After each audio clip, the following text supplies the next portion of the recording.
another episode of Pull Up Three. I am Paragon Don, I'm Jamae. And I'm Jay Trent.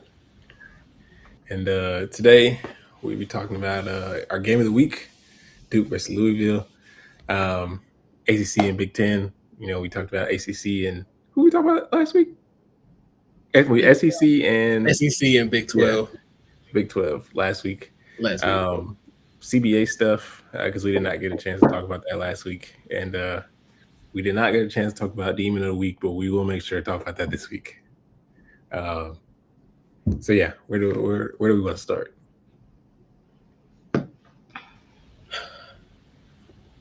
Um, We can get game of the week out of the way if y'all want. well, see, I thought about that, but I was thinking game of the week was an ACC game. So really, We should do it further to the end. yeah, maybe we should start. Maybe we should we start with CBA stuff? We can start with CBA stuff. You know, The last thing I seen was that Stewie said they were kind of making headway, but it was headway that should have been made like 2 months ago. Yeah. So she was basically saying the process is taking way longer than it should have, which yeah, because free agency was supposed to start about a month ago now, and saying that the big issue here is still the revenue sharing because that's what she was saying. The proposal didn't move much money wise. The other stuff that they were looking at, they've made headway on, but money wise, she felt like there hasn't been a lot moving forward. But they've done stuff like housing, facility, um, developmental player spots. So Honestly, one of my favorite things that they did. no, I love that. I feel like that's a big issue. Like we talked about it last year during the season, where you had teams like the Fever had so many injuries and they were just stuck essentially once it got to a point. And I just I think rosters should be in a better position than that, and I think there should be room for that.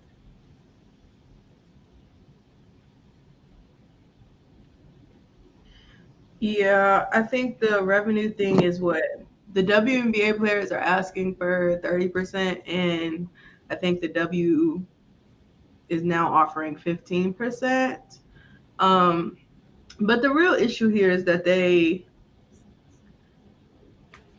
owners, the owner side had waited 6 weeks before they even gave them another proposal, which is insane, by the way. Like, well, you're making them wait like 2 months. And I feel like this is why I think I had said previously, like, the players need to actually like be prepared to strike, like dead serious, not even like oh, we are, we're authorized to do so. Like, no, because they're playing with you and they will keep dragging this out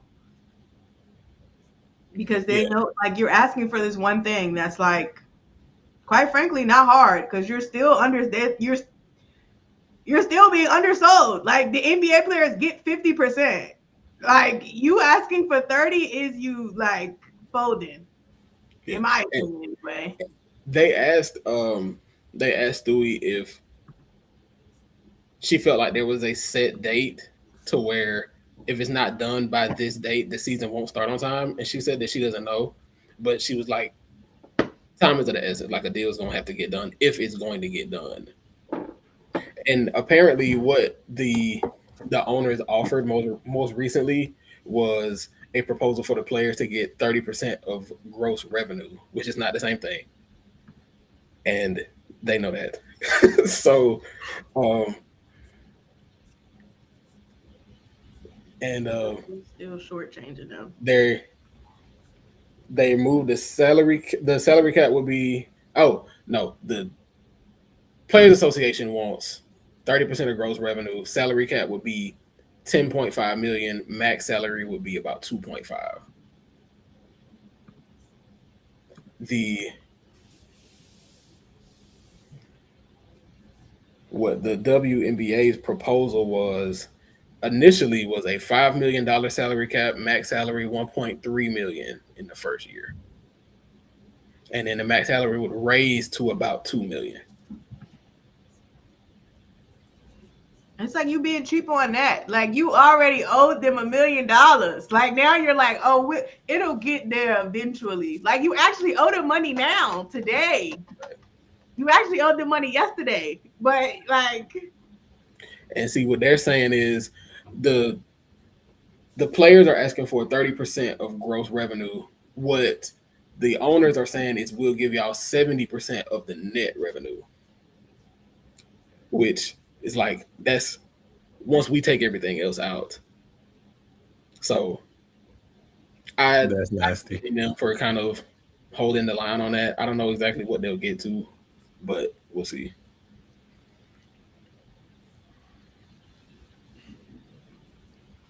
Yeah, the 6 weeks thing I think is really the most egregious. Is like, and it kind of just goes to show how uncooperative the owners have been, and it just makes me question why people were on the owner side at any point anyway.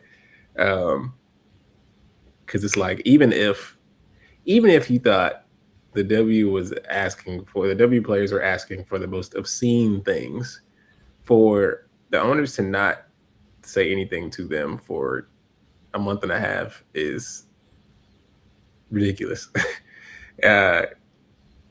Then y'all put out schedules and get people excited about that the league is potentially going on. Y'all put out that All-Star Weekend is coming to Chicago, like, and y'all know damn well y'all have not done anything. y'all have not done nothing. Like, y'all know there is still paperwork on y'all desk for the season to start, and y'all just like, maybe if we don't say nothing to them, they'll back off. And it's like, no. These are the most strong-willed people in sports, probably. Like, out of all the major sports, I keep saying this, but like, the WNBA player is gonna hold it down. They do. It is very rare I've heard of them compromising on anything. Like, if anybody's gonna sit out to make some shit shake, it is them. Them niggas ousted a owner in the middle of the season. Like, them niggas do not play.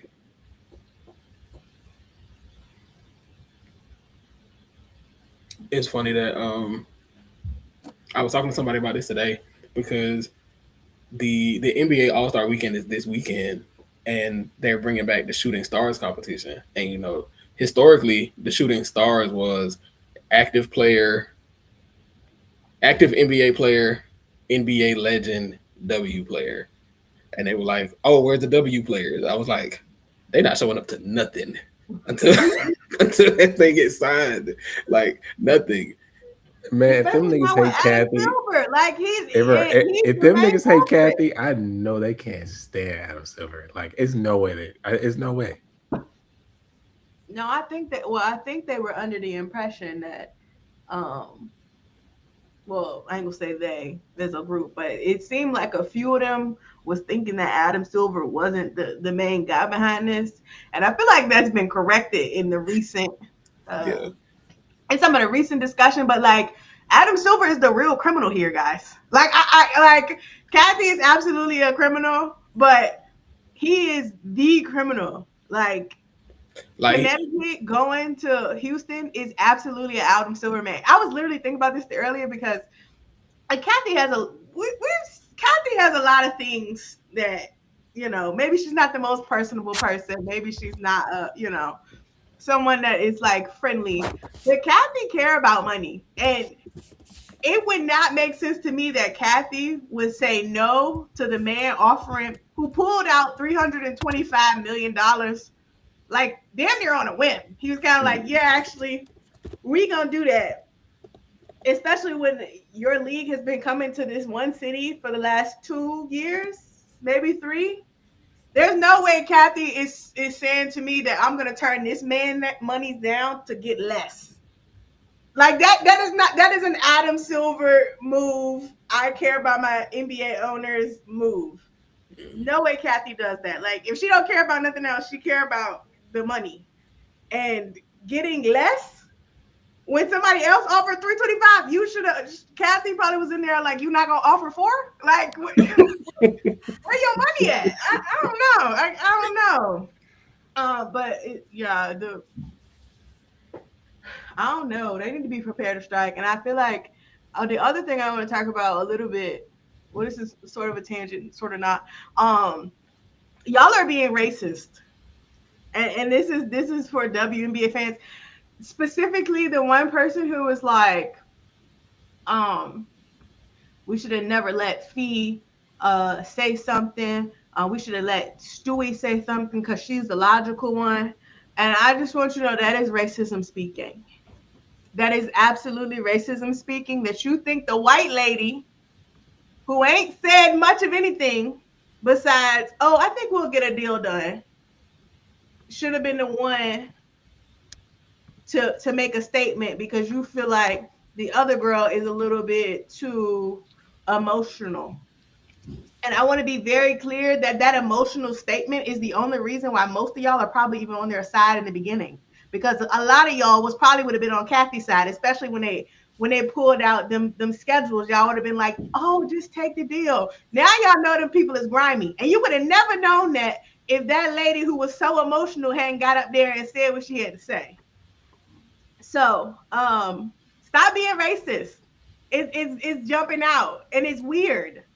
It's weird, especially when it's like you're talking about Nafisa Collier, who's like spiciest moment outside of calling out Kathy and them is her giving Nneka Ogwumike the like no finger in a game. Like I need you to think about that the next time you talk about somebody who is too emotional. I need you to put that on. I need you to think about that before you say that again about that lady. Even if she was emotional, it's completely fine. But you're lying, and I need you to understand that you're saying that because you're racist, and that's that. Also, I mean, this is a labor struggle. Like, yes, it's a business, right? But it's a labor struggle. Emotions are going to be involved, and it wasn't even. She didn't even say nothing that was super out of line, really. Like, for the most part, she kept it as professional as you would expect. You can tell that she was irritated, which I imagine she was, because who wouldn't be? But there was nothing that really stuck out as, oh, that was too much. Like, it didn't really get there. And it won't even off the dome. That lady wrote you a letter. A bitch like me will cuss you out with like no thoughts. She wrote a letter. That means she sat down and she thought about that. She pinned that out. If somebody was really aggressive, when it got in that presser post game and let it rip, like I need y'all to think about that before y'all say anything else.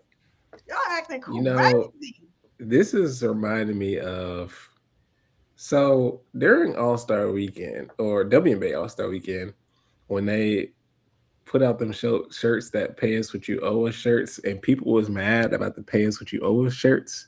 And I remember arguing with people because they was like, oh, that's not going to help them in these negotiations because they're being like aggressive. And I'm like, yo, y'all are making me mad. Like, what are you talking about? Like, arguing about. Y'all know what unions do? Bro, it's like arguing about my money is not fun. This is not a game. This is like, yes, I'm putting public pressure on owners to pay us. That's what we're supposed to do. Like, it's like, nah, they're just supposed to be nicer. Why am I being nice to them? What are we talking about right now? Nice. If I want to say bitch ass nigga pay me, I should be able to say that. Like, it's like, why again? It's like kitty gloves. It's like, why do y'all handle these ladies with kitty gloves? These women are grown. Like, this is the way labor conversations work. Like, and the crazy part is, like, even outside of the money, like I really wish I could find the actual tweet where they posted it, the graphic of what they was asking for, because everything outside of the gross revenue is like basic. This is a basic, like if you made up a league in your head, these are things that you would have offered. And The you mean problem to tell me is that the WNBA, the owners, are just now offering these things to you? Like, you're just now offering two more spots. Your team is capped at 12 people, a hard salary cap, tickets to an all-star game that you making me play in, like league pass so I can watch the games. Like, this is nonsense. This is basic. But one of the things on there was staffing positions, making sure each team had a strength trainer, a strength and conditioning coach, a nutritionist, like a recruit. Like, these are basic necessities for a sports league. Like, we actually, like, the WNBA genuinely should be embarrassed. They should be embarrassed, because, like, that's insane. the problem is that people have fell for the propaganda that the W still doesn't have money. So, and they would continue to fall for that. So it's like, oh, they're asking for all this stuff and they don't have money. Where do they think the money is going to come from? They don't have the leverage for this. Blah, blah, blah, blah. Say, okay, nigga. And two and three, they women and predominantly black. So it's like, so it's just, yeah, they're always gonna treat them a certain way. And I mean, I feel like this is how, like, historically people treat labor struggles and disputes and like stuff anyway. Like, obviously this is not on this large of a scale, but niggas hated MLK. Like, niggas hated Martin Luther King Jr. Like, they thought he was doing the most. And now that it's over and everything, they're like, oh my God, he was so great. And it's like, y'all did not like that nigga. Y'all thought he was doing the absolute most at the time. It's like, because you didn't feel like what he was fighting for was worth it. So you were just like, oh, he's just making everything inconvenient. This is what y'all do. Also, it's like, and even more recently, do people not? Well, probably not. The NBA lockout that was what, 2012, 2011. Yeah, 2011. The lockout ended in December. The season was supposed to start in October. Like, they went from an 82 game season to a 66 game season. So we're not that far removed from a league similar to this one having a similar problem and being like, actually, we need to hold out on this. And honestly, so it's not like, so you can't even act like, oh, this is an unprecedented thing and the players are doing too much, because we've seen these things happen. Them niggas don't need to play 40-something games anyway. So if they cut this shit to like 30,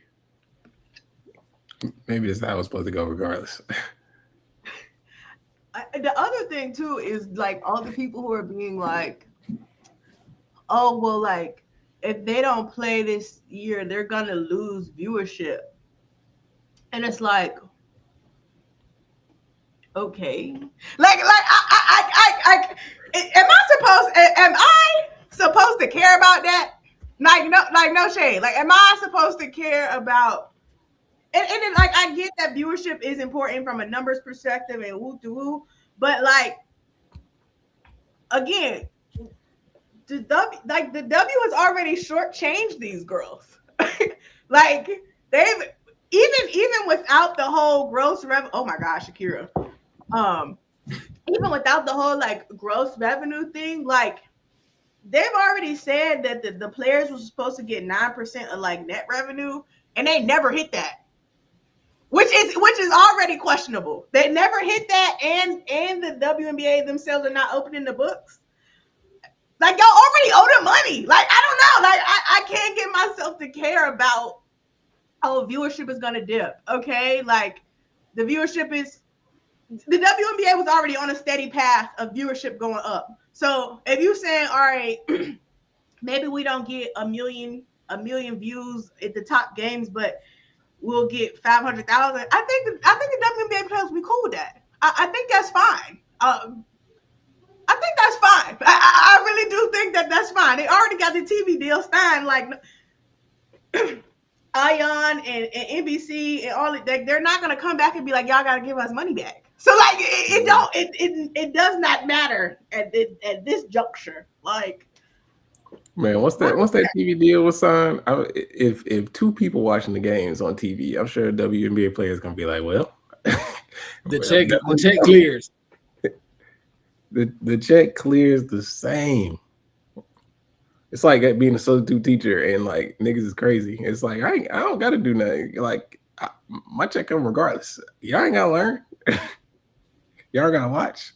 I don't gotta whatever. So, and then like Jamae said, I mean they was already on a steady increase. If like last season was like a peak for them, and then it goes down for a little bit, and it takes until the next CBA for it to go back to that, it'll be fine. Like you still gonna have Caitlin, Sabrina, Paige, Rakia, like Juju's coming, Hannah's coming, Sarah Strong, AZ. Like there are players with very big fan bases and like all these things coming to the league. And then of course you still have like Asia and Fee and Stewie and stuff now. So it's like them girls are gonna be fine.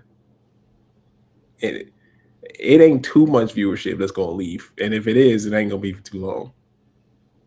Right. And I feel like being a women's basketball fan is already kind of niche anyway. Like this is not like I feel like the WNBA doesn't have that many casual viewers. Like, which to my point of like, yeah, maybe there are 500,000 fans that are casual, but like having 500,000 people who just want to watch you on a regular, like I feel like that's pretty good for a league that most of the games have been on League Pass. Half the motherfucking games be on at the same time. Like, I feel like that's pretty good. I think that's pretty good. I think we're holding pretty strong. All your All-Star weekends are well attended. Like, I think you're doing all right if that's the case.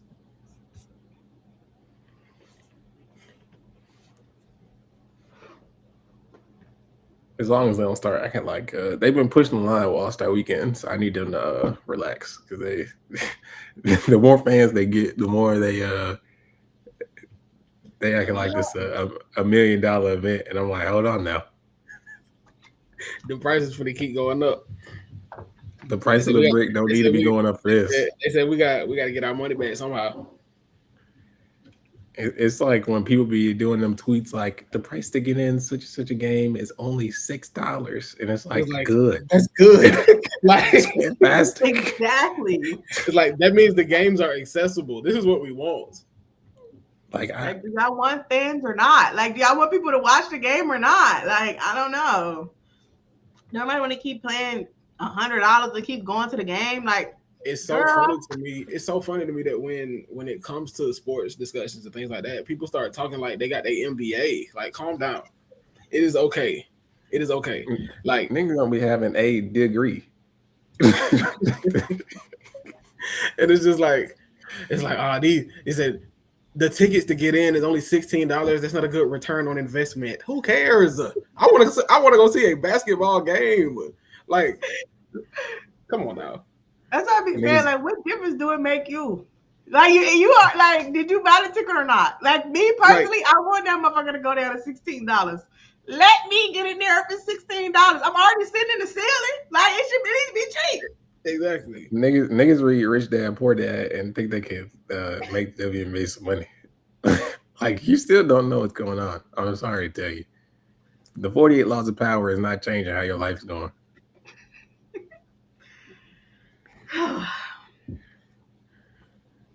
Anyway, long story short, pay these players so we can have a season, child. So I can see the Connecticut one last time. I have agendas to get off, so. Rip to my girls. Adam Silver, you will not be seeing the pearly gates, and I will be standing there to make sure you don't. If God won't deny you at the gates, I will. Hey, And if you already go in there when you die, I take you out. Because this insane. Okay. Demon of the week. we had a lot of okay. So did we Yeah, agree on I feel like we had a lot of. Let me look at who all the demons were this last week. We had. there's one in my mind that I want to see. Colorado beat TCU. That's who I was thinking about. I was thinking Colorado. Are we okay? I have to remember. Do just lower seeding teams beating higher seeded teams also qualify, or it has to be unranked beating ranked? It can, but you know, unranked. When it's an unranked team, it depends. When it's an unranked team, it just means more. That is absolutely true. Minnesota did beat Iowa. Okay, yeah, that was one. I thought Minnesota too. Those were the two that I was thinking. I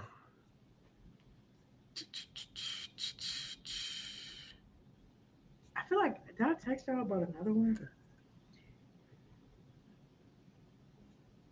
Oh, Texas A&M beat Alabama. Yeah.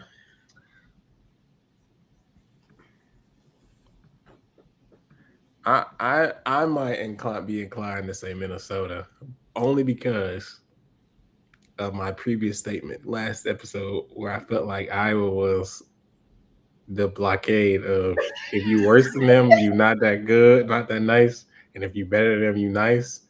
You nice. And Minnesota fucked that up. Immediately too. Like yeah, I can I would say like give me a game. I feel. Hold on, I gotta go look at some real quick. Hold on. When was that Alabama game? Was it Sunday? Yeah.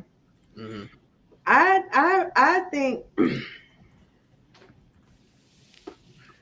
personally, I think it might have to be Texas A&M because that is only their second SEC win.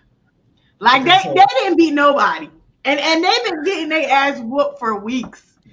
Like I just think that like you beating Alabama after they just upset Ole Miss 3 days before. I don't know. You kind of ate that. Honestly, I think the big thing working in favor of Texas A&M is the fact that they're below 500.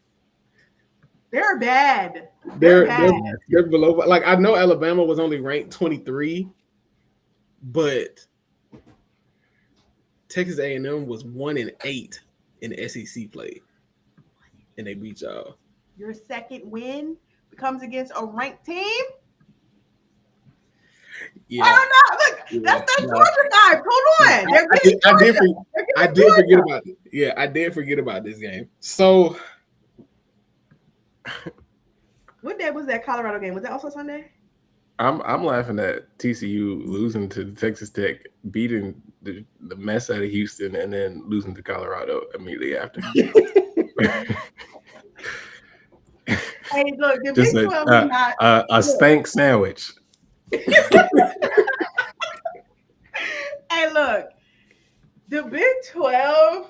Like Bill Fennelly, actually, I'm not gonna get on my soapbox. I promise. I'm not Iowa State.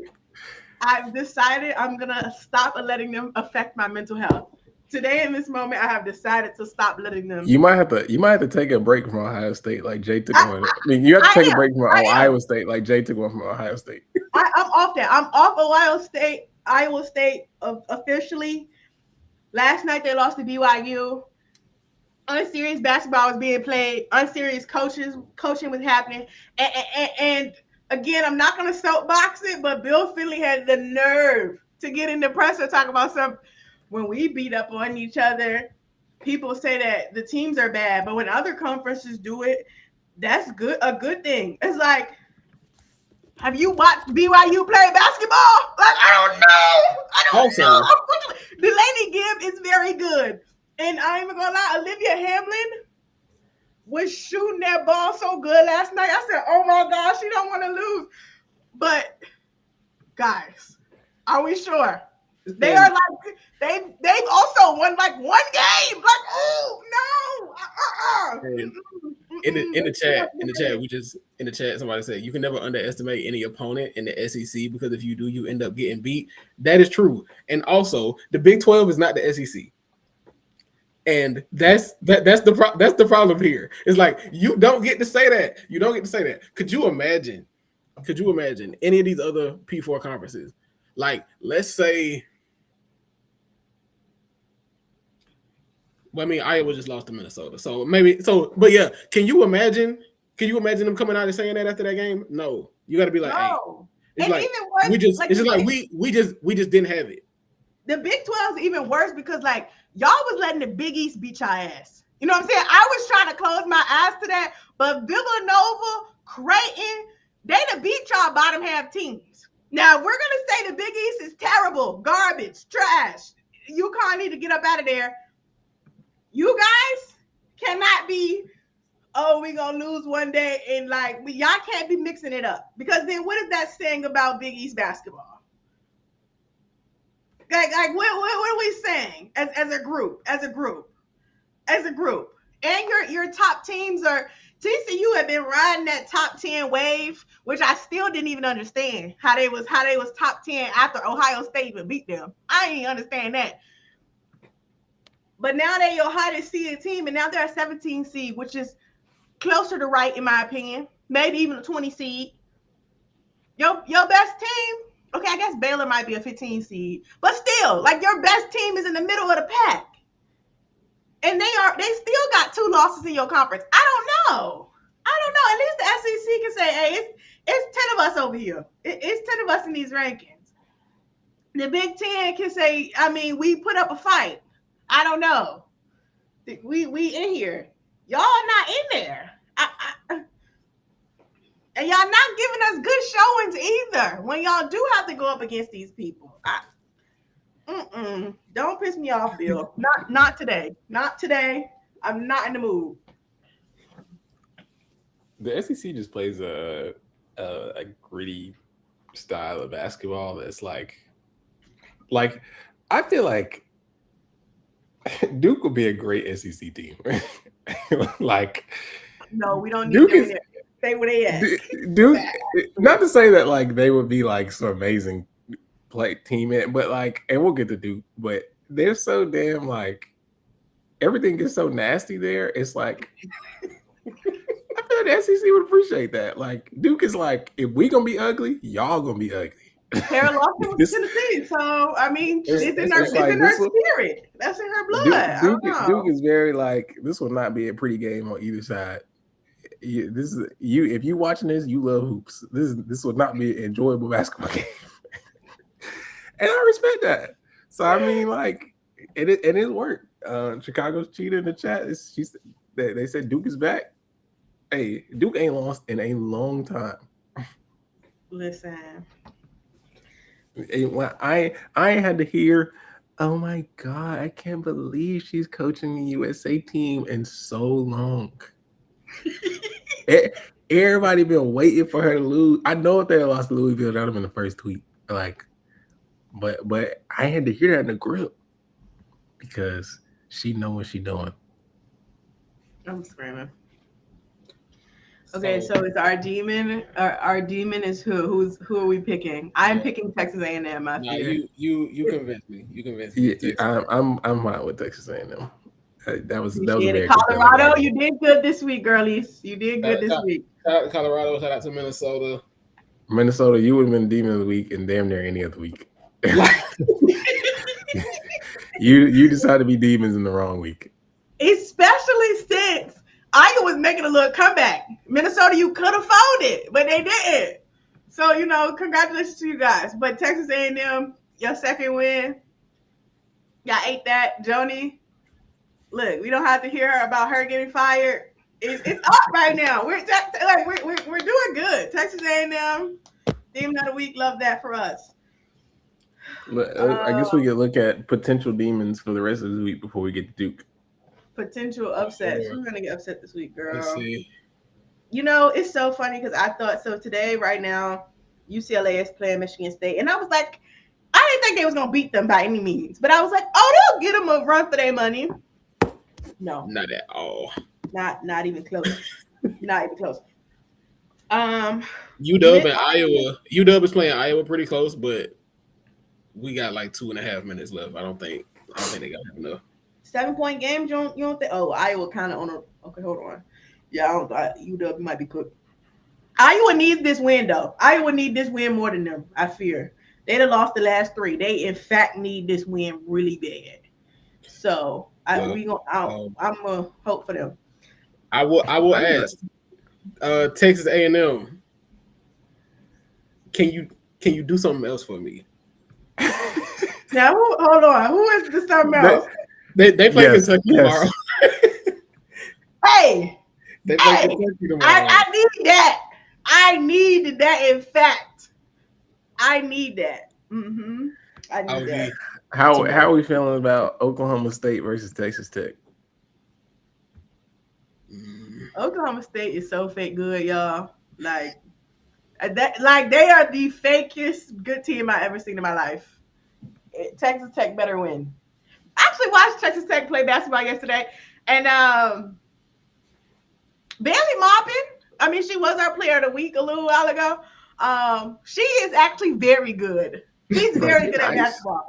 And everybody else on that team, I don't know, but she had a moment. I said, "Oh, okay, girl." You know, Snutter. I'm thinking it. Snutter Collins. Yeah, she went crazy off the bench. She does not start for them. It leads them in scoring. It be like that. And that's why sometimes you got to get yours like that. Starting is not important. It's whether you in games. Hey man, see, starting lineups are overrated. 6 Woman of the Year is on her. It's on the way to her. They already mailed it to her house, low key, because you have no competition. I fear. Honestly, though, Snutter played 4 years at Ole Miss, I think, or at least 2. But her ability to score, like it honestly looks too easy. And like against some of these, like yesterday, it looked a little too easy against Kansas. Can't even lie, it looked too easy. And Texas Tech actually has a good press. I said, oh, now Kansas wasn't super smart, but I was like, oh, I'm moved by this press. I'm very moved by it. So Texas Tech might actually be a good team. It might actually be a good team. Let me see. We got Arkansas against Ole Miss. That is also tomorrow. Mizzou against Tennessee. Anybody losing to Arkansas will need to get fired. Like I'm holding on to that.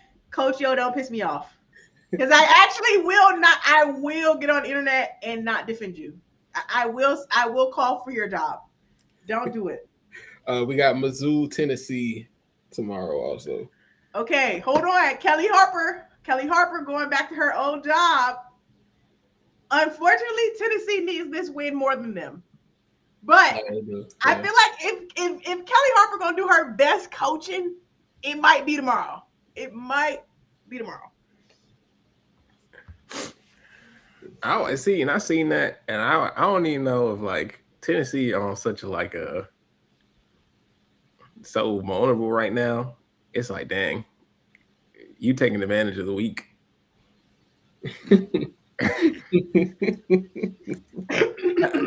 How are you feeling about Georgia and Vanderbilt? I just looked at that. Does UGA want to run back? That they want to run? They want to be demons for the 3rd time? Wait, where is that? Is it in Vandy or is it at Georgia? It's at Georgia. Well, hey man, hold on. Well, hold on. No, wait. They might be. Hold on. Georgia might have something for me. Only because. Hey, that's what I'm saying. Vanderbilt came out against Oklahoma so motherfucking good. I said, wow. I ain't never seen y'all play basketball this good before. Like, what? Michaela and Aubrey had 30 balls? I said, "Oh, y'all ain't never played basketball this good." They might have used all their juice in Oklahoma. I would not be shocked if they did. I would not be shocked if they did, bro. That like Oklahoma. Every time Oklahoma thought they was gonna get a little some, Michaela Blake's to the rim. Aubrey Galvin with the 3. I'm like, Vanderbilt was playing people who ain't played all year. Okay, ADR was in there defending Reagan Beers. I don't know, guys. UGA might have a little something for us. Hold on. I'm with that. I'm not confident enough to call my shot here, but I would like to see that. Not for Vandy. I would hate to see that for them, but for the bit, I would love that. Do we have a? Okay, hold on. Let me see.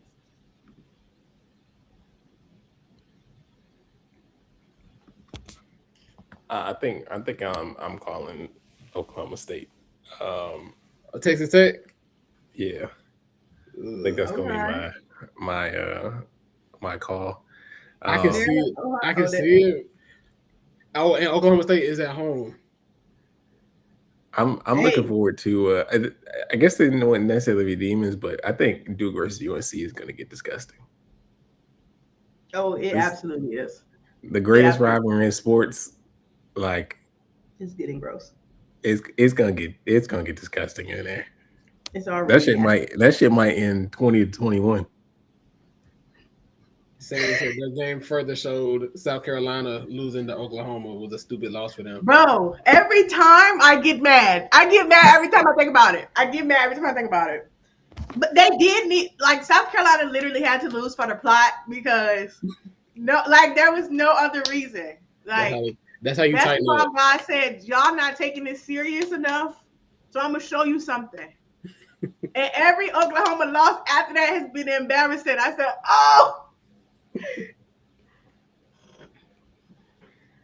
South Carolina really mainly loses when they decide to be disgusting. It don't even be like normal like that. It's like, now y'all being disgusting. Yeah. It always be egregious. Hey, look, they ain't played bad basketball for real since. So they had to lose that one, I fear. They had to lose it. Don't let them be ugly for too long. Yeah. You gotta lose some. Build a little character development. Okay. Actual ranked matchups. Texas Vanderbilt. You have a pick? Ooh. Give me Texas. Okay. Give me Texas. I'm also taking Texas. Damn, now I feel like I gotta believe. Oh, Vandy is at home. I'm gonna believe in Vanderbilt. They're at home. They're coming off a big win. I'm believing them. Let me just say, I'm not blaming anybody for this. I just hate the fact that this game is on SEC Network Plus. I know y'all didn't expect Vandy to be this good, especially at this point in the season, but they should have moved around. We need somebody to flex this game, like somehow. Somebody pick this game up. No, they need to move that around. That's a little I'm blaming them.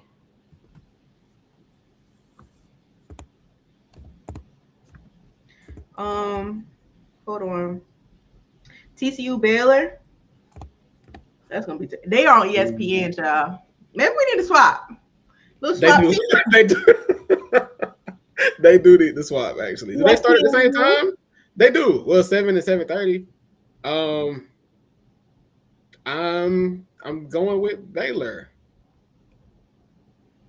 I also think I want to go with Baylor. Only 2 games, but see, TCU coming off a loss, so they, that's true. They got a proof. Same record. I'm going with TCU. TCU is 1 game behind them in conference play. Okay, yeah. TCU can't have 3 embarrassing losses out of 4 games. It just can't. Yeah. I'm gonna still go Baylor though. Talia Scott, believe in you. Don't let me down. the most important game of the year is happening on Saturday. I was gonna say, y'all, we don't have to ask what the game of the week is for next week. We are already aware. South Carolina at LSU. No matter what, the discourse is gonna be bad.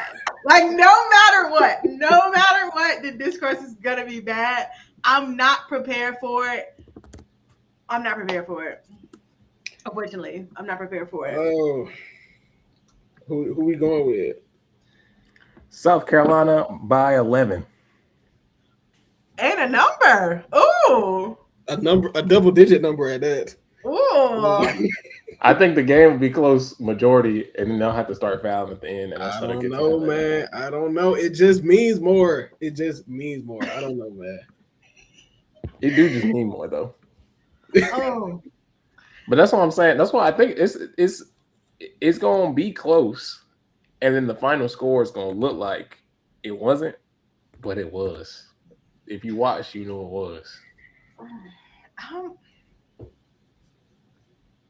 I fear I cannot bet against South Carolina. Like I a little bit want to, but I don't think I can. When is and I hate that I'm about to ask this because usually this is when bad things happen. But when is the last time LSU beat South Carolina?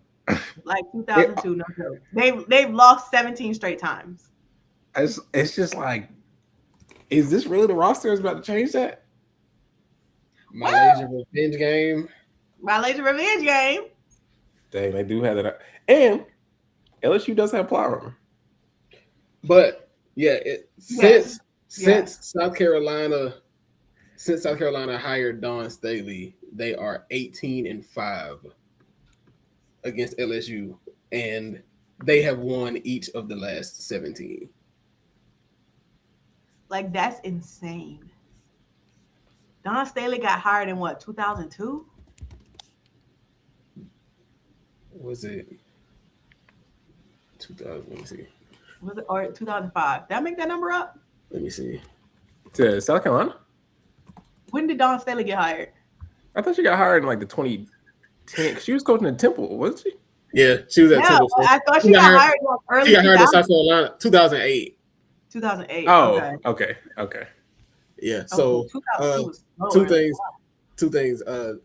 Chicago Cheetah says the Tigers are favored over South Carolina. That is true. They are favorite. They are favorite. They are the home team. Coin flip. If it's considered a coin flip game, the home team will get an edge, and I think that's probably right. Sammy says, "Y'all, please don't jinx my team." We're trying not to, Sammy. I'm just saying that, like, I do think of. Well, no, I was about to say of all the LSU teams that have come through, this might be the one, but I don't know. I feel like if it was gonna be a year, it should have been Angels. The year they won a championship. That should have been their year. That really, honestly, it actually should have been the year South Carolina won a championship. That LSU should have beat them. Yeah, that should have been the year. Like South Carolina had Camilla, but like everybody else, I feel like I don't know. I think that should have been the year. I think my problem though, the reason why I feel like I want to lead LSU, but I really feel like I can't because I feel like this is going to be a game where they need, Flau'jae, Michaela, and Jada Richard to play. All three of them have to play well. And I don't even just mean that from like a scoring perspective. They do need to score, but I like they all have to play well. And I don't know if we've seen them do that. All three of them do that against like a top team. And in that Texas game, it felt like I keep saying that they got demoralized in that fourth quarter, but it really was like weird to watch like a team because they weren't out of it by any means. Like they could have beat Texas, but it felt like they kind of gave up at like the 7-minute mark. It was like, oh, well, all right, Texas just hit a back, got a rebound or offensive board. So like, all right. And it's like, well, no, like you can't do that, you know. And I get maybe it's because you already beat Texas, so you feel maybe you don't feel any need to. But I feel like you already beating them once kind of mean that like people kind of thought maybe it was like, oh, y'all weren't serious for real in that first win because it was so close. So then you lose worse on the road. Like, I mean, I guess technically that's how it's supposed to go, but you lose worse and visually worse. Like, not even like score wise. Like, visually, you look worse on the road when you should have. So I don't know. I mean, it is at home. They do have that edge, I think, but I would say I'll be wary if either team jumps out to a lead early. They probably feeling good about their chances because I feel like that's the way LSU has to win. Yeah, and that's why like if LSU jumps out to a lead, that South Carolina team struggles with the outside shot. They just do. If you get out to a big lead, what you would have to do is force them to take jump shots because that's when they can lose themselves. And I think that's when you got them where you want them. Yeah, I think if they're gonna win, if LSU's gonna win, that they're gonna have to punch real hard first. Because I don't think South Carolina, like we've seen, South Carolina isn't a team that's like that won't fight back, you know. But I think they need a little deficit to get them a fighting chance. And LSU has that stat that's like, if they're leading by like 10, they're undefeated. So, aren't they undefeated going into the fourth quarter if they up? Yeah, that's the stat. If they up by like 10 or more, then they win. So they gotta play to their numbers. So our game of the week for this past week, we had an ACC matchup. It was then number 17 Duke they were playing on the road against number 6 Louisville, and Duke was able to pull off the upset by 1 point. Hey man, Duke tried to give that game away so many times, but this is why you do your work as early as you can. And I feel like people underestimate how much, like, people think so much about how the end of games go. People forget about how the beginning of games go. And had Duke not been blowing out Louisville since the beginning, and then Louisville played if Louisville played how they played from the second quarter up the whole game, they probably would have beat Duke by like 15. But Duke was fortunate enough to have that cushion for when they started bullshitting. They were able to kind of start going back and forth at a certain point and kind of keep things like whatever. And Duke held their composure very well, I will say, because once they did lose that lead initially, I was like, okay, they're cooked. But they didn't. But yeah, you have to do your work as early as possible. And like coming back from big leads or from big deficits is exhausting. Like going on a run in basketball is tiring. And which is why teams like basketball is such a back and forth game. Because going on runs is exhausting. And Duke came out. They was up at like 16-1. And then Louisville had to claw their way back while all Duke had to do was be manageable for the most part. No, literally, they did not. Duke only outscored them in the first quarter. Like every other quarter, Louisville outscored them. Like Duke put up 9 points in the third quarter. Winning a game when you put up 9 points in a quarter, Both of y'all are terrible. Actually, both teams are bad.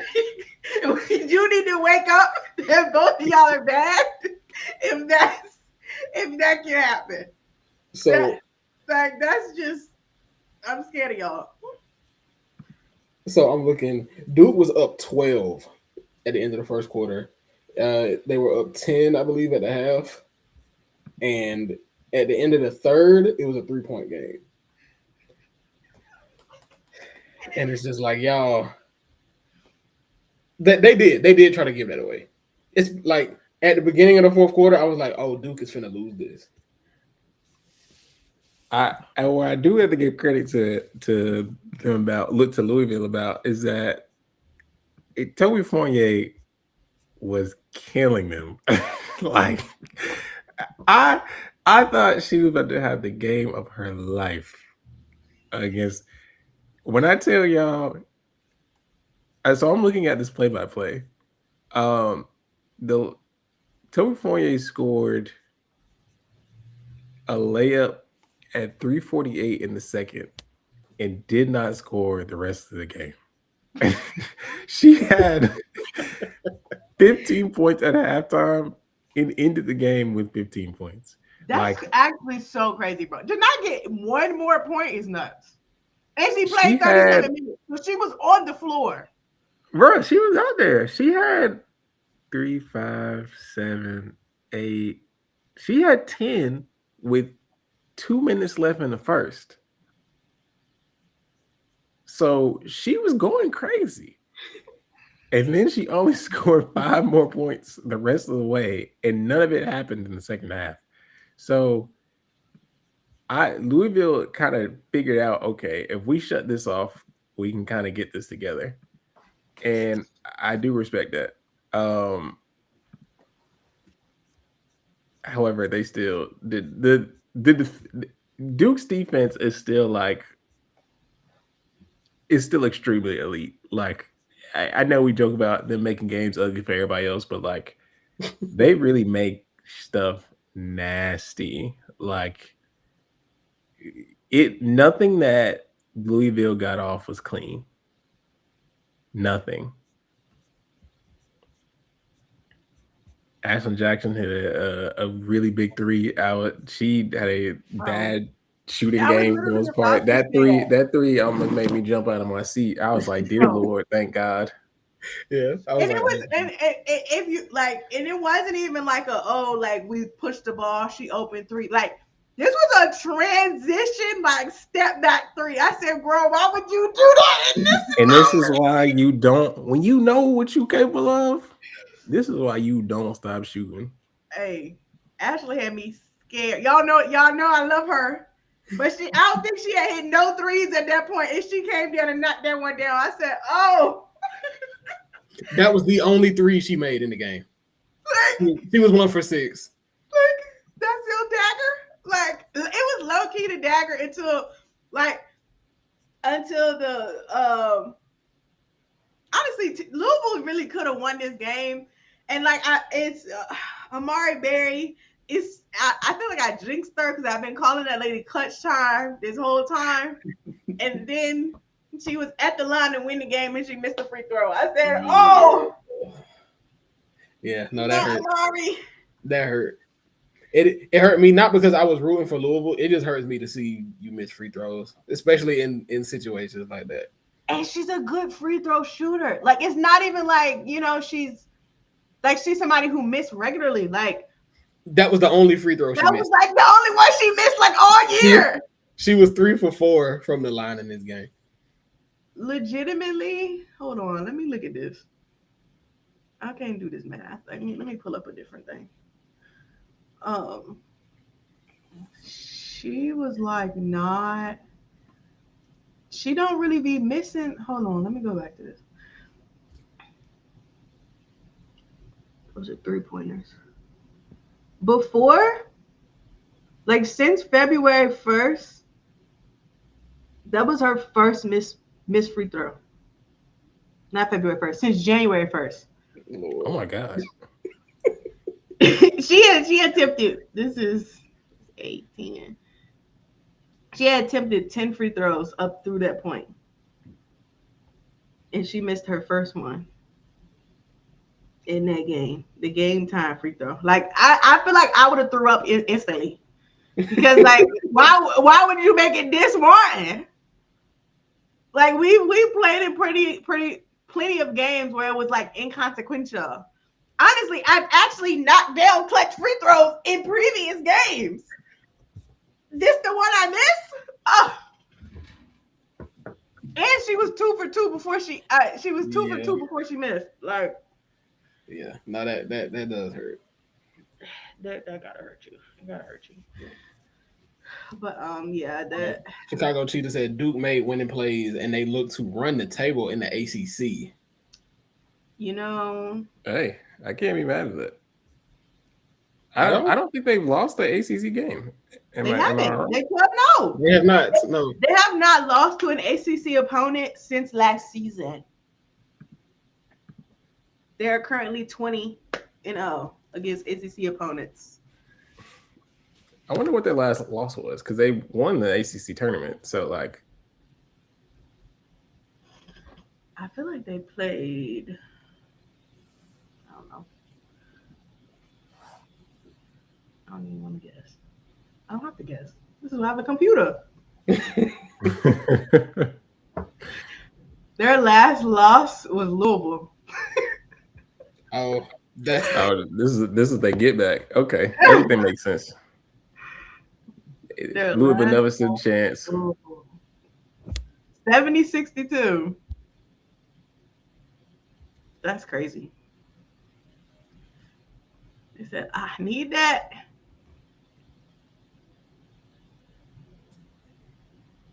All right.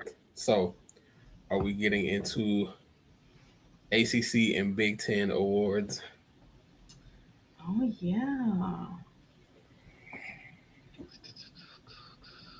What am I doing?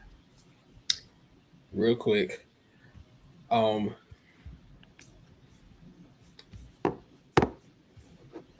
The top 5 scorers right now in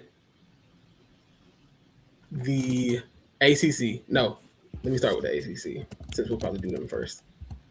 Okay. The top 5 scorers in the ACC are Hannah Hidalgo, Kamora Johnson, Toby Fournier, Camille Pierre, and Zoe Brooks. Okay. In the Big Ten. That's a little funny, actually, because most of the top scorers are on bad teams. Yeah. Which yikes. The top scorer in the Big Ten is Shea Shesky. Oh, girl. Okay. That's like 4 of the top 5 in the country, ain't it? Let's see. The top 5 in the country. I think Hannah's the only one. Hannah and Shay are the only ones in the top. Oh, 5. Okay. Because Michaela Blakes is 1, Audie Crooks is 2, and Mina Castro is currently 5. Okay. These are the award winners the last couple of years. Player of the year has been Dana. Elizabeth Kitley won 3 years straight, and then Hannah won last year. Depoy has gone to Camilla, Lorella Kubai. Kubai won it again. Celeste Taylor at Duke, and then Hannah won the last 2 years. Rookie of the year has been Camilla, Sonia Citron, Tanaya Latson, Hannah, and Toby Fournier. 6th Woman of the Year, which they're like the only one who has a 6th Woman of the Year. Everybody else needs to adopt that. No, they have the only one who have an MIP. We'll get to that. 6th Woman of the Year, Emily Inksler, Jada Boyd, Diamond Johnson, Sanaya Rivers, Uluchi Okanawa, and Danny Carnegie. MIP, everyone else needs to adopt this, but they just started the award at 22-23. But Michaela Timpson, Liatu King, and then Zoe Brooks. And then Coach of the Year has kind of been all over the place. JK's really been Westmore 3 times. Nell Fortner is I'm pretty sure that's the Georgia Tech coach. Neil Ivey won it in 22-23, and Felicia Leggett-Jack won in 23-24.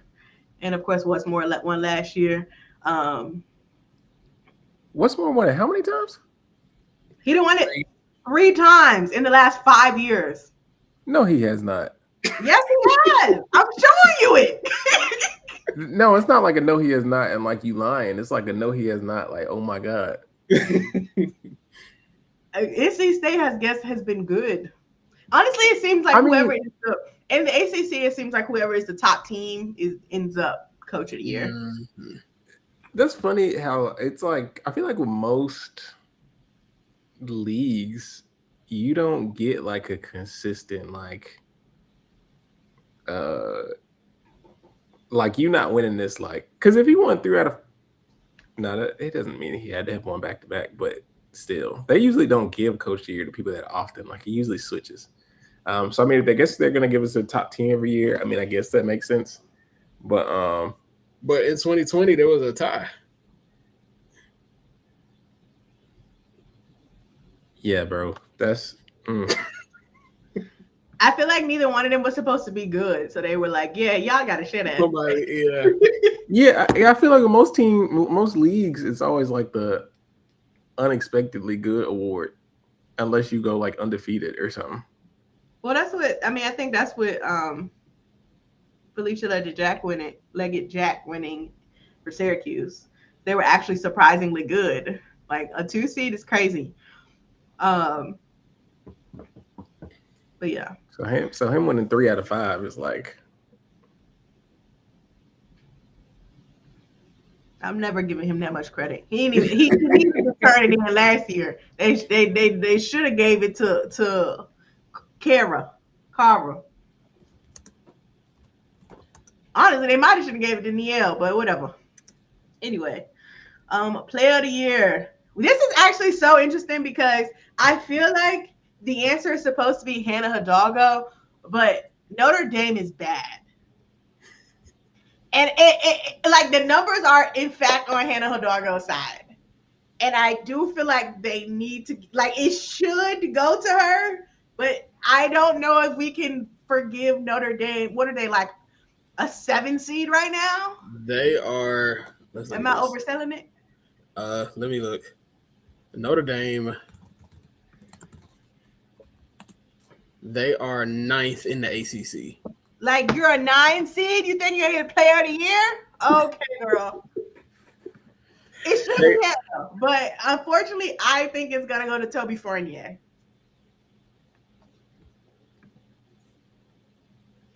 Yeah. Dang, that stinks. Yeah, I also think it's going to be Toby Fournier. Nice. So unfortunate. I would like it to be Hannah. So the fact that it's about to be Toby Fournier is hurting my heart. I mean, you can still pick Hannah. They got to give it to Toby Fournier. I can't. I can't. Okay, hold on. They could give it to. No, literally, Toby Fournier is the best. Like, if we looking at rankings, like none of the rest of these teams are good. Like none of the top scores are good. We're good teams. Yeah. I don't know. Maybe they'll. Yeah, unfortunately, I do think it's gonna go to Toby. It's just. Sorry, Hannah. Hannah, you can have Depoy. Can she? I know she's a steals leader. She's a steals leader. She is a steals leader. But see, it feel like the ACC don't give a fuck about that relative to other leagues. It's funny that she's won it back to back now. And look, consolation prize. She gotta leave with something, honestly. I mean, she does deserve Depoy. Like, I do think she's probably the best defender in the ACC. Would they give Toby Fournier ACC Player of the Year and ACC Defensive Player of the Year. Absolutely not. I'm not actually. I'm not gonna be. That's propaganda. Hold on. Because I'm actually tired of the. Hold on. you know how these people get. Uche probably could, but I feel like they gonna be. It's the same way when Hannah was supposed to be Player of the Year and they gave it to Cam Brink. It's like, oh, you can get it after she's gone. That was disgusting. I haven't forgiven them for that. Actually. So. Hell, I felt like Hannah should have won Player of the Year her freshman year, but they gave it to Elizabeth Kelly. I'm like, y'all just wanted that lady to win 3 in a row because Hannah absolutely should have swept all them awards. Anyway.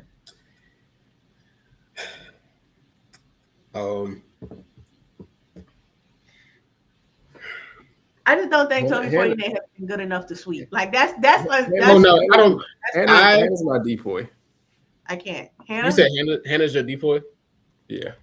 Honestly, I'm pretty sure she's mine too. I am going with Camille Pierre. Ooh. Honestly, Camille has been pretty good. She's actually been pretty good. And she's been a rebounding machine. I do like that, actually. She does lead the ACC in rebounds. I do like that. Honestly, I feel like she's been their only like energy. So I respect that. Rookies. Ooh, okay. Let me think about this. I gotta find ACC rookies. Show me a list, bro. That's from last year. That's not gonna be helpful.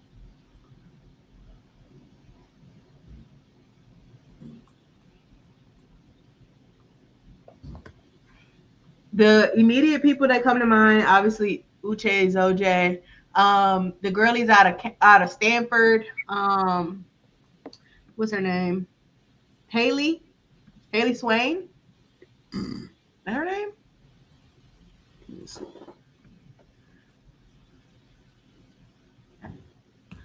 Laura Samafi, good candidate. I'm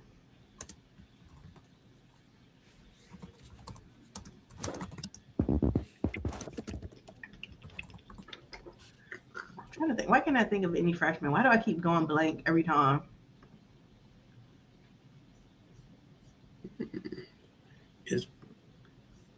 I do think Laura is probably the favorite. I believe she's won ACC Rookie of the Week 4 times. Oh, okay. So she's probably the favorite. I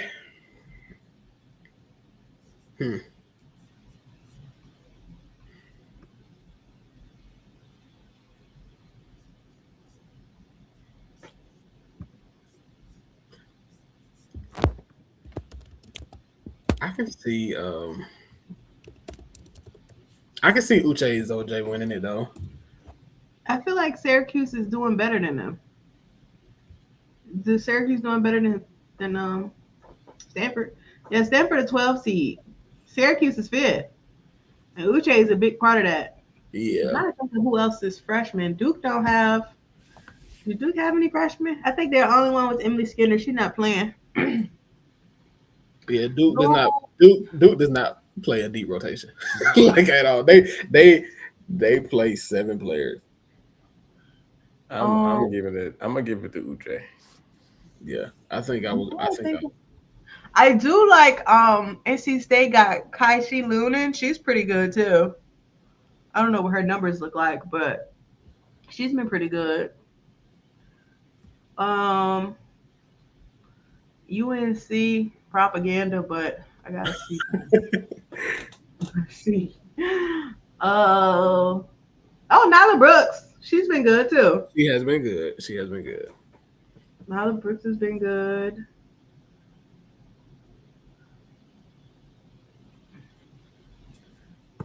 I feel like there should be an easier way for me to look at the freshmen in this conference, but I don't know what that way is at this current moment.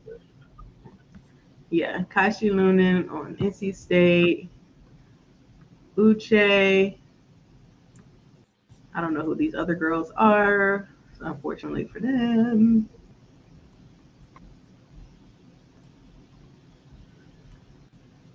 Yeah, Duke don't play no freshmen.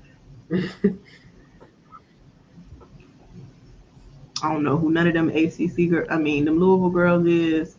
Yeah, I think Uche's my pick, but Laura Samafi, I would understand maybe. I don't know, because they've been bad. Like, I just, they want to be good. They're not there yet, though. Yeah, I think I'm going with Uche as OJ also. Sammy said, "Imagine if Camille Pierre stayed at Vandy." Yeah, imagine. Honestly, they might not be doing as good if she was still there. Sometimes something about having to carry the load that I think does something to a player's spirit. I don't know if Michaela would be doing this with her. Sometimes you need to shake. Michaela needed her back again. Sometimes you need to shake something up. Yeah, because if they had Camille, then everybody would have to do less. Like, I don't know. You think they needed that extra responsibility? They do. Aubrey needed to know that she needed. And speaking of, I'm gonna get to that later. I'm gonna come back to that. We can come back. Let's finish this. Are you picking Uche, Don? Yeah. 6th Woman of the Year is Amari Berry. I feel like pretty clearly, maybe. Yeah, she does come off the bench. Yeah, let me think about this though. Let's see. You could be. Duke has been. Ariana Roberson has been pretty good lately. Riley Nelson would have been good, but she went to the starting lineup, so I don't think she's gonna qualify. Who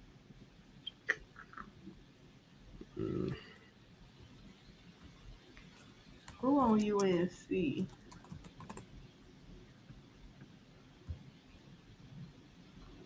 Let me think. Oh, Nyla Brooks, maybe. Her not winning Rookie of the Year, but winning 6th Player of the Year would be funny. Hey, look, sometimes you gotta. Oh, it be like that. You want the best one, but you deserve something. Real funny. I'm gonna go with Ariana Roberson. Okay, little Duke getting more than one award. All right. Them niggas might get 3. I think I'm gonna go with Amari Berry. But it's not Berry.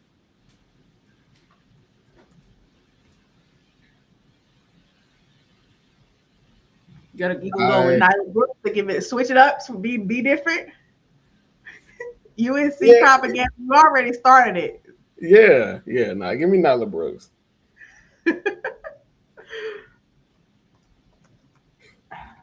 Okay, most improved.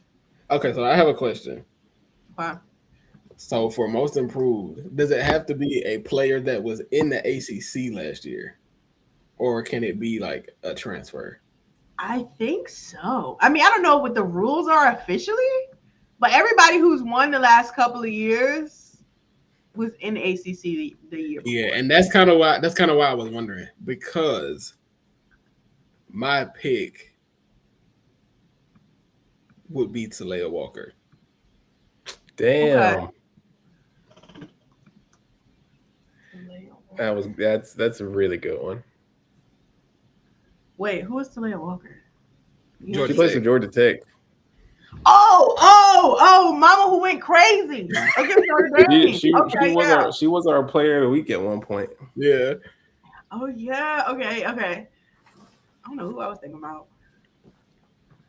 Dang, that's a good pull. Hold on. I gotta think. If they didn't have to be in the ACC, I'm also a big fan of Sakima.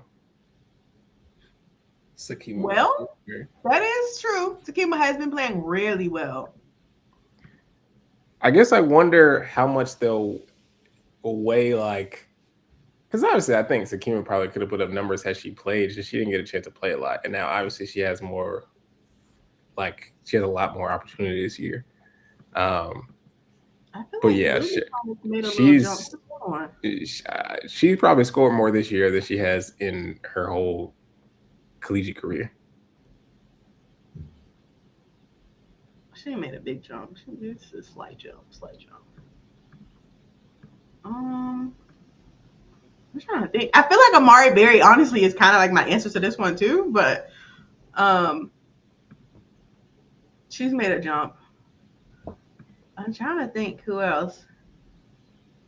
Who on Duke has made a jump? I don't know. Numbers not on time.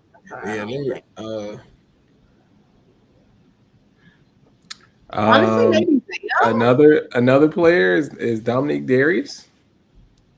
Oh, but she was on USC though. She played 3 years at UCLA and then played at USC. The most points she averaged prior to this year was 5.4 her sophomore year at UCLA, and now she's averaging 13.3. Is it Zam though? Because she's getting starter minutes now. Well, when she was averaging 5.4 her sophomore year, she was playing 20 minutes a game. Then she went to 10. Then she went to 9. Now she's averaging 26 a game. So it's not that much more to her sophomore year, but it's a lot more than her junior and senior year.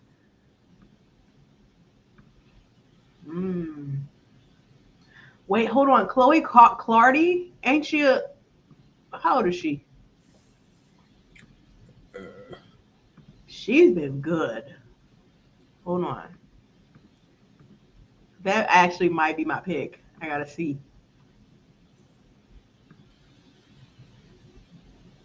She averaged 10 last year. That's how you know Stanford was bad. Not that she's averaging more points. I didn't know she was averaging that many more points. It's my bad. It sounded bad. Okay, I can't be heard. The numbers are not on her side. Oh. There's I hope I'm pronouncing her name right. Soleil Williams. She plays for Florida State. She went from averaging 7. Texas A&M, didn't she? Yeah, I feel like most of these. Yeah, are you picking people who was not here before? We don't know them. Well, they don't know them. I know them, but you know, right, them girls. Carly Wenzel. Hold on, let me look at her numbers. Carly was good last year. I don't know how good though.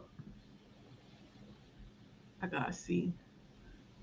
Damn, everybody I think has already been good. I think Zam is the only person that I can see that has made a jump in scoring at least. I guess I'm gonna have to pick her. Cassandra Prosper has made a big jump. Oh no, that's actually a good answer. That's actually a really good answer. Why am I writing Zam? That's not that girl name. Yeah, Cassandra Prosper is a great answer, actually. She actually might win.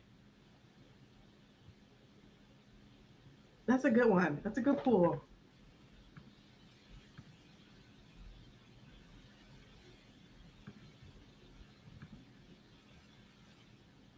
Are you sticking with Sakima?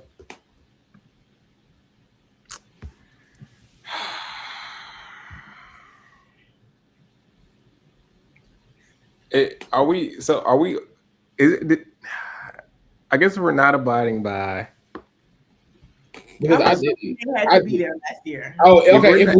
If we are, then I need to change it then. Because Chile didn't play at Georgia Tech last year? No, she was at Penn State. Oh. Well, I don't know. Maybe they'll make an amendment. I don't know. Because see, that is a good answer. Cassandra's a good answer too, actually. That's a really good answer. I'm gonna just stick with it and I'll just hold that L if I can't do that. We'll see. I don't know. I've never seen when I looked these up, I didn't see they didn't have descriptions. So Okay, so who are you picking, Don? I think I'm gonna go with Sakima. Okay. Coach of the year. I think I will be picking Kara Lawson. I am also picking Kara Lawson. I am also picking Kara Lawson. There's no need to be different. Kara Lawson sweep. Okay. No Jeff Walls. No. My girl lost hella games, and they said, "Nigga, your name is in the mud," and she said, "Bet," and ain't lost a game since. And is number one in the ain't lost a ACC game. I can't help but respect that. Unfortunately, I do have to respect that. Nobody else is like, oh, you were supposed to be good. You should be better. Like, so that's all. ACC Awards. Yep. So I feel like the Big Ten might be easier. Big Ten is weird because now they do media and coaches awards. Okay. So some of them have two people. Gotcha. Okay. But also some of them do not. Like Caitlin winning Player of the Year, sweep, Juju sweep. A lot of them has been sweeps. Player of the Years for the last couple of years, Nas, Caitlin 3 years in a row, then Juju, Depoy, Veronica Burton twice, Mackenzie Holmes, Celeste Taylor and Sarah Williams shared an award, and then Lauren Betts, and then Rookie of the Year, Caitlin Clark, Alexis Markowski, Cody McMahon, Natalie Potts and Mary Ashley Stevenson shared an award, and then Jelani and Olivia Olsen last year. Six women, Maddie Burke, Cheyenne Sellers, Hannah Stolke, Darren Haylock, and Janara Barker. And Coach of the Year, Brenda Fries, Kim Barnes-Arico, Terry Morin, Kevin McGuff, and Lindsay Gottlieb. So it seems like their Coach of the Year is the coach who went, like, who's at the top for the most part. Okay.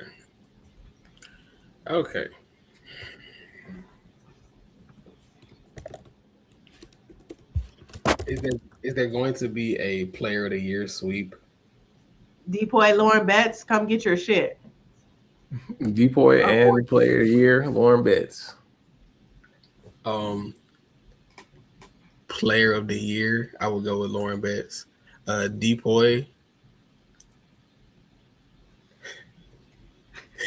Depoy, I'm gonna go with Kennedy Cambridge, actually. You know what? That's a good one because Lauren's obviously a good defender. That's not saying she's not, but I think she's down this year. She's not even a blocks leader. She's letting Jazzy Davison beat her. So it's funny because I think Lauren Betts is probably the best rim protector in the country. Like I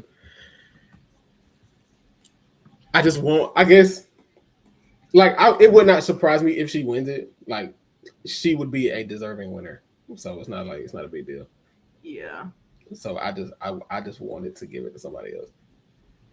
Hey, honestly, I Cambridge think averaging Cambridge 4 kind of steals a game is nuts. Wait, what'd you say?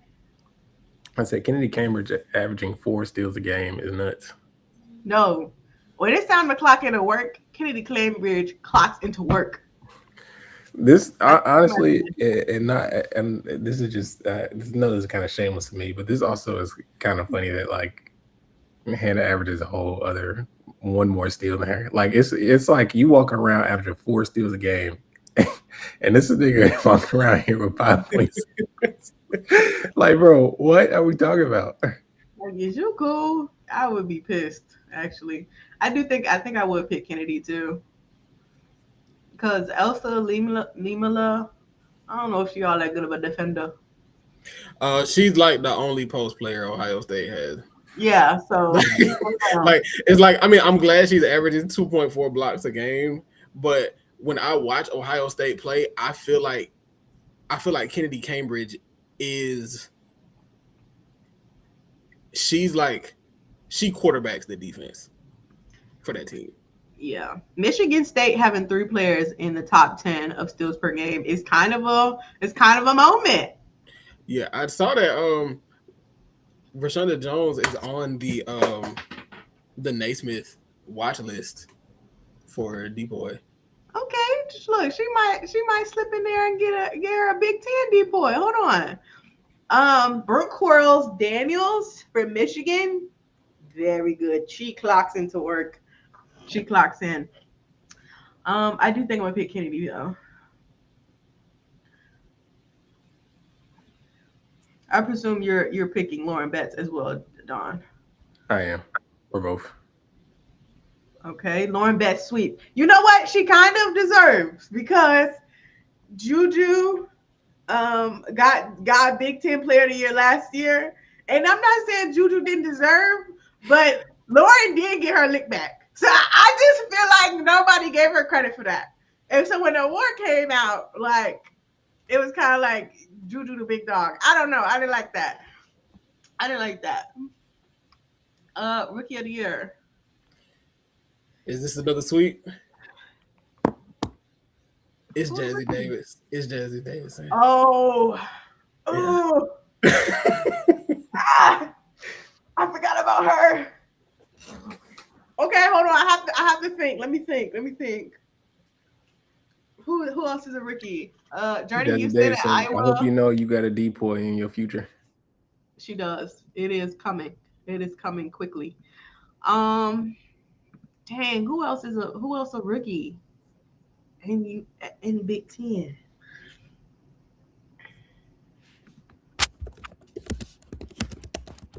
What's the schools? Ohio State, they got a rookie. I don't know if they do. Iowa, I said Journey Houston. They got somebody else though.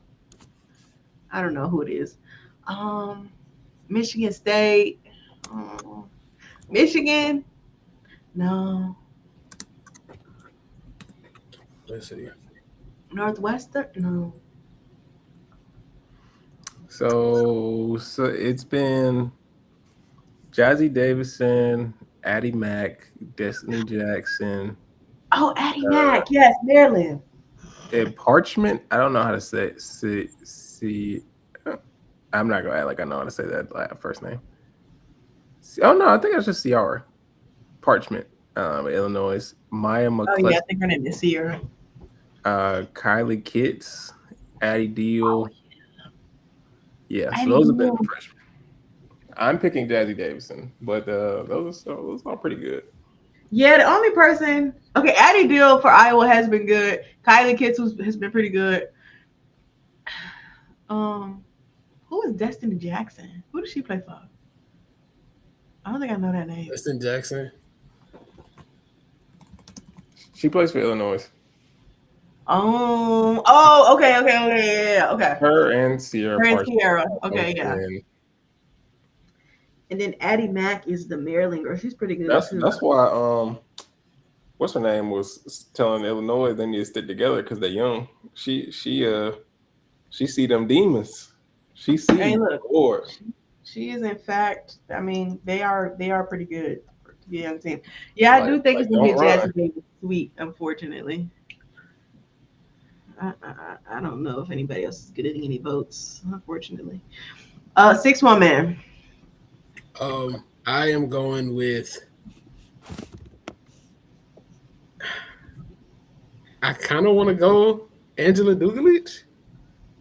Oh, honestly, I get that. I do get that. She might actually be the leading scorer among. I don't know how to check that at this moment, but she might be the leading for bench players. But yeah, I think that's where I'm going for 6-1. Right now, that is mine. But we're gonna do some further research. You said that's yours too. Yeah. I feel like does Brooke Quarles Daniels come off the bench? I need to see. I like her a lot. I need to scroll down a little further. Game started. Oh, she just started 20 games. All right, she out of the question.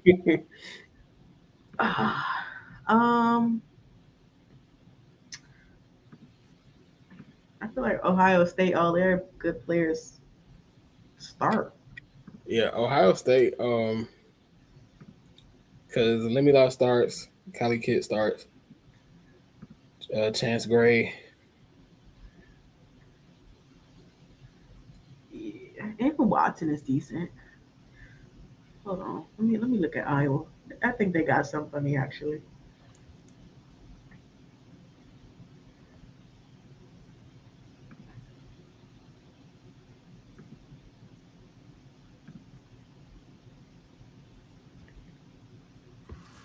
Michigan has Tiala Delfose. Yeah, I hope I said that correctly. Oh, she is good. She She come off the bench. averages 10, 5, and 1 with almost a steal on the block in 20 minutes a game. See, I thought she started and Brooke came off the bench. She is good. She's very good, actually. That's a good pull. It's a good pull. Addie So Deal's a pretty good I was insert. about to say Addie Deal comes off the bench for Iowa. She's pretty good too. I gotta see who come off the bench for Washington. Who come off the bench for USC? Let's see. Nobody I can think about at this moment. Let's see USC. I don't know why my brain be going blank.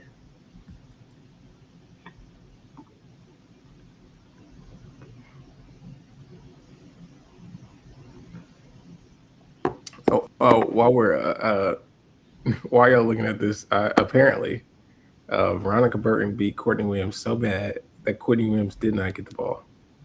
Yeah, it was 11. Yeah, I watched it. I watched it while we were talking. It. I almost got distracted.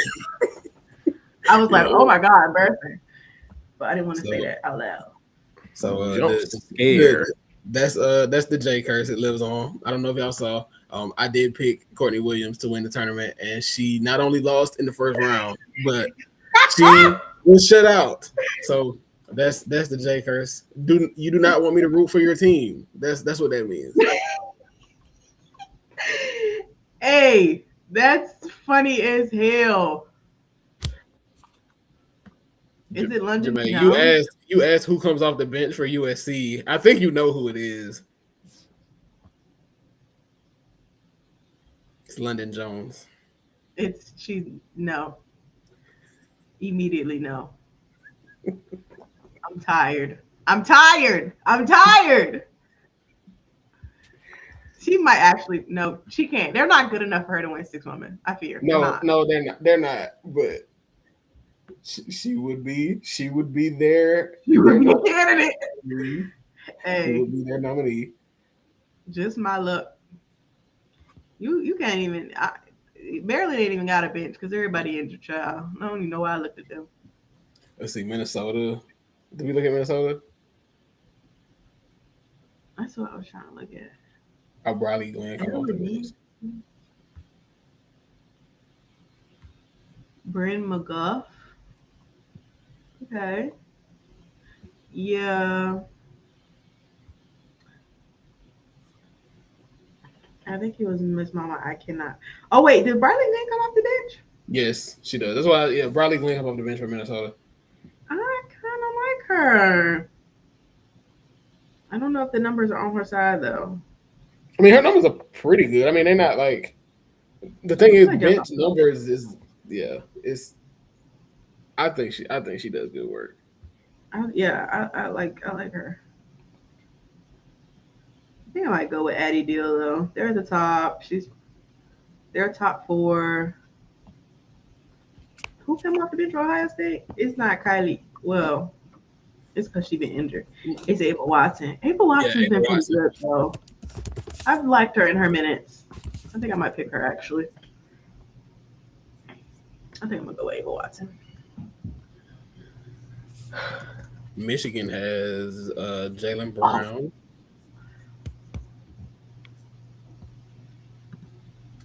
No, wait. I can't pronounce that girl name. I'm not even gonna try.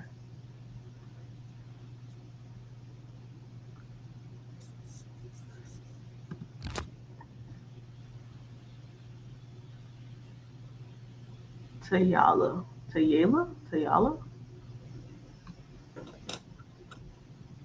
I actually think I might pick her instead. Kendall Dudley is pretty good too, though.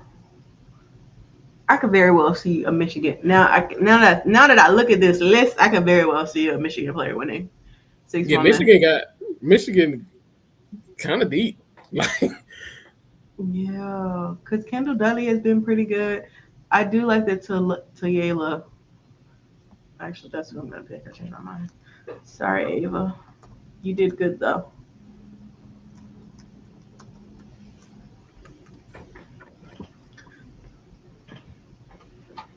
Who are you picking on? Let me go Duglage.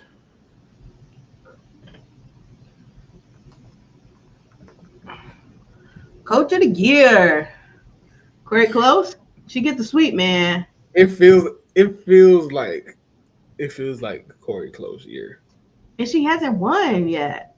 I feel like it's her year. Oh no, she definitely getting it done. Had she won before, I would have gave it to Ohio State's coach, Kevin McGuff. Yeah. But no, yeah, Corey Close is gonna get it. Yeah. Kevin won 2 years ago. And he's coming off that incident that I won't further discuss. I don't think they can give him any awards for at least he on memorandum. I don't know. We can't celebrate him right now. He on probation. Yeah, so unfortunately for him, he cannot win anything. Okay, those are awards. That's fun. Lauren Betts, you really actually might sweep. I do think Kennedy is deserving, but she really might sweep. No, it is. I don't want to go as far as to say it's likely that it'll be a sweep, but it very well could be.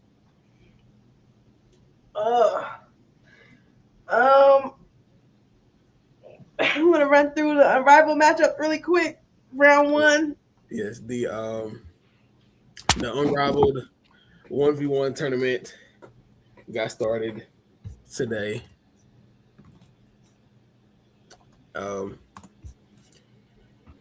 So let's pull the bracket up real quick.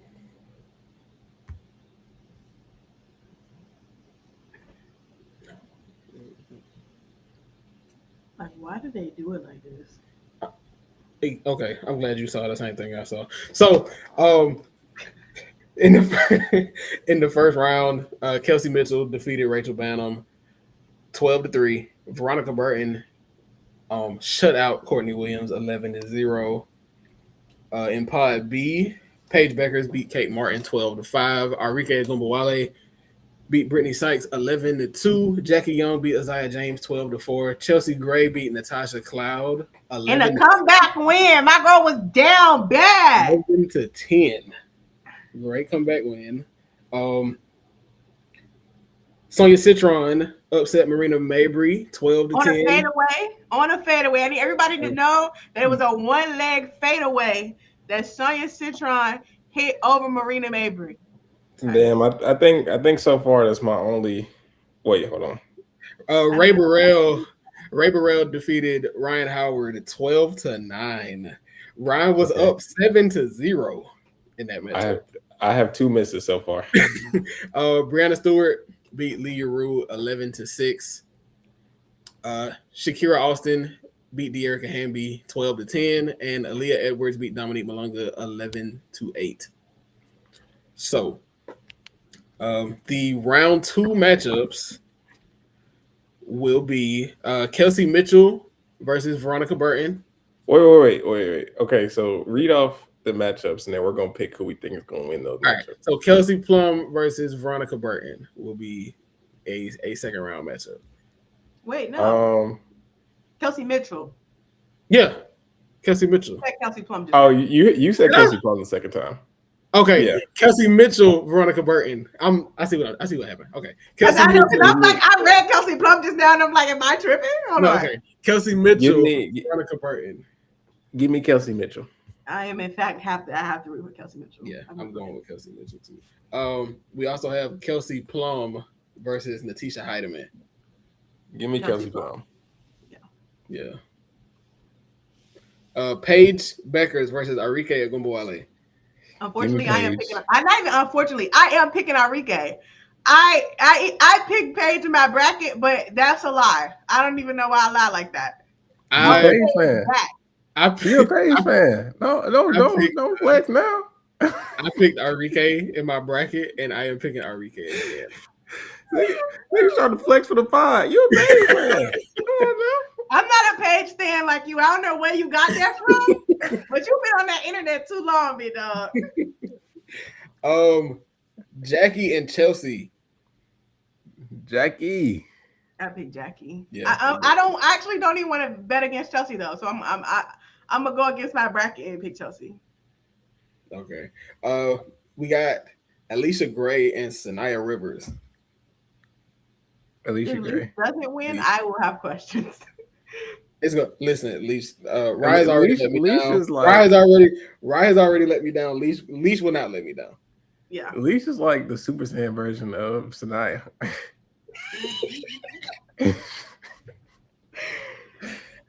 Sonia Citron versus Ray Burrell. The matchup that everybody expected. Wrong, bro. What the hell? Ryan and Marina, please. I'm picking Sonia. I'm picking Ray. I'm picking Sonia Citron. Hey, I'm on Sonia's side. I forgot Sonia was like, I didn't forget, but I kind of forgot she was a good defender. No, she is. I'm picking the most hated. Hey, look, I ain't even gonna lie. Ray earned that win against Ryan because she was trying so hard. Ryan was actually playing pretty good defense, but like she started fouling her, and Ray was just kind of like she kept trying to go to the basket though. So I don't know. She earned it. She earned that win. All right, in Pod D, we got Brianna Stewart versus Aaliyah Boston. Aaliyah, clock in the work, sister. Clock in the work. I got Stewie. You my op. That's crazy. Okay, so I picked Aaliyah in my bracket, but I also feel like if I picked you, it ain't looking good for you. Actually, you do need to be my op. I need all the good luck I can.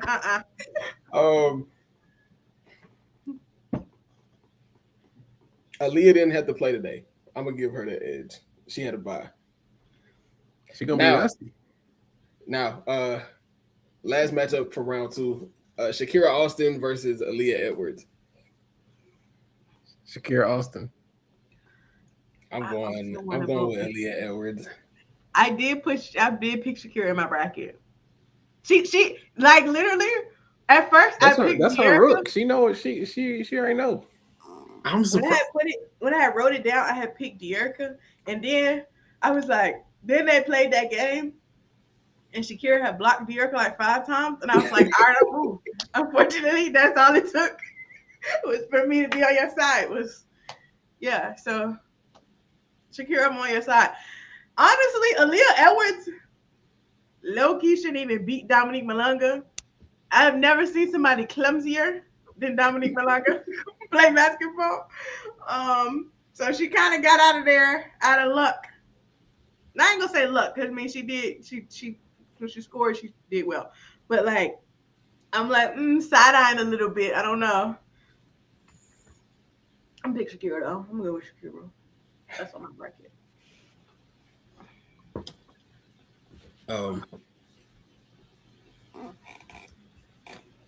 I can't believe Courtney lost like that. That's so embarrassing. She was ready to stream. Screaming. Last thing for me, so my mind will be clear. My alma mater, Georgia Southern, they defeated Arkansas State today. They are the number 1 team in the Sun Belt. So we are up. Oh my God. Arkansas State, please.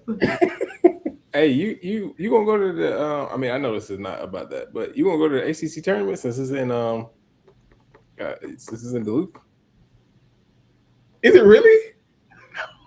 I don't think it's this year. Is it the next year? No, I think it's sure this year. Is this year? I thought it was next year. That's still crazy that they would even. Is Arizona State really? Yeah, that shit from March 4th to March 8th. That shit gonna be in what's it, Gas South Arena? What? Oh, ain't it outside Atlanta? You're right. Yeah. Bro. We'll see. Now, of course, you will be. The jokes will be made. Oh, that's fine. I mean, if I'm there, I'm there. We'll see. But yeah, you gotta go.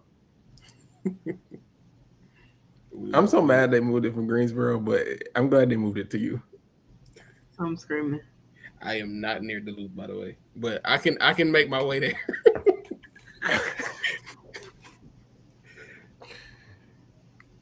But shout out to Dre because I think he started that. He definitely did. He absolutely started that.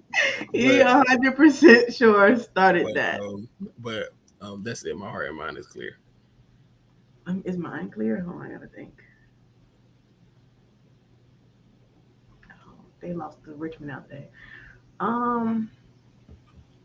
That's a good win, Georgia Southern. Wow. Rhode Island still undefeated. Shout out to them.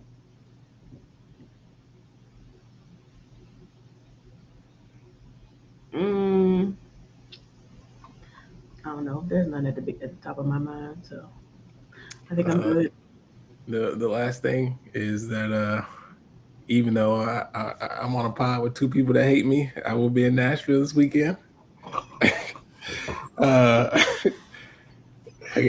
had the pleasure of going to AU and seeing the first person we ever interviewed in person. So, oh no, you know, I would try to have a good time. I would try my bro.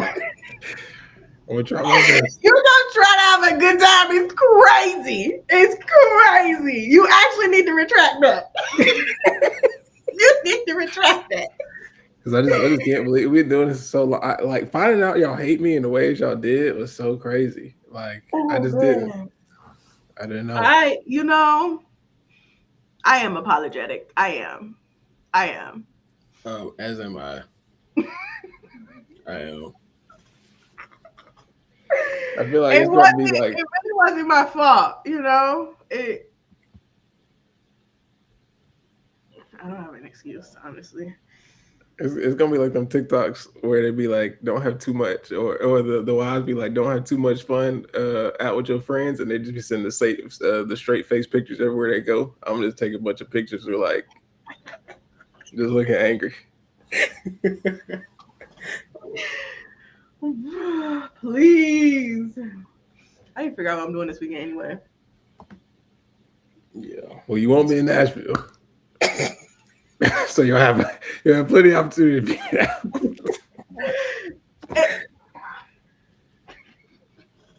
Yeah. We gotta go. I can't keep getting slandered on my own shit. This is crazy. But yeah, I'm excited. It should be a good time. Hopefully, you can hang out with Leigh for a little bit. I know she's going to have basketball responsibilities, but they were actually giving her minutes towards the last couple games of last week, and she was actually being productive, and I appreciated that. I think the first game she played like 2 minutes, and I was like, what is going on? Because this is not like, of course, like all basketball leagues are serious, but it's also like everybody need to get some minutes in here. Let me get my shit off. And maybe again, she's working her way back. I don't know. Maybe that could have been the reason that they did it. But like literally, like I would look at the TV and she would be in, and then I would blink and she would be out. And I was like, bro, what's going on here? But as the games progressed, she started playing more, and I think she had like 2 and 8 and like a block and a steal last game. And I was like, hey, looks good to me. Tina Charles is inevitable. Anissa Morrow been hooping. And Kaylin Chen had a 7 for 7 game. No misses. So big shout out to her. Zaya Cook has also been playing really well. I think she's been MVP, like top 3, like twice now. So that's been fun.